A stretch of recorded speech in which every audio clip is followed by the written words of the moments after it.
What I love about mini church is that simply the way we gather, the way that we are having a fun-filled time together, the way that you will feel that you are blessed because of the encouragement and stories of one another, and the way that you will feel that you are belong and you are not alone.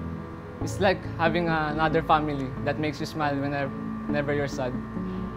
One of the things na hindi ko makakalimutan sa mini church and yung nagano kami, yung sumayaw kami para makapag-raise ng funds for the youth camp. And yun. Hindi ko yung makakalimutan kasi talagang di namin napagandaan yung sayaw na yun. Di kami nakapag-practice. And so, ayun, parang nag-doubt kami and parang nawalan kami ng tiwala kay Lord sa kung ano yung kaya niyang gawin. So parang sinasabi namin sa sarili namin na walang mangyayari dun sa gagawin naming pagsasayaw. And yun, nakakagulat kasi nakapag-raise kami ng 5,000 pesos in just a 1 minute of a dance. So yun, nakakaya kay Lord kasi parang nilimit namin yung kakayahan niya. Parang di kami nagtiwala sa Kanya. And so, it reminds me that, wow, our God is a great God.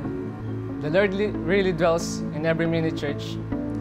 He performs miracles in every group to be a blessing to others.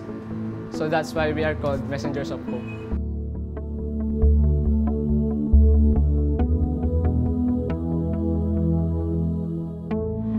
I'm EJ Bayaton, and I'm a messenger of hope.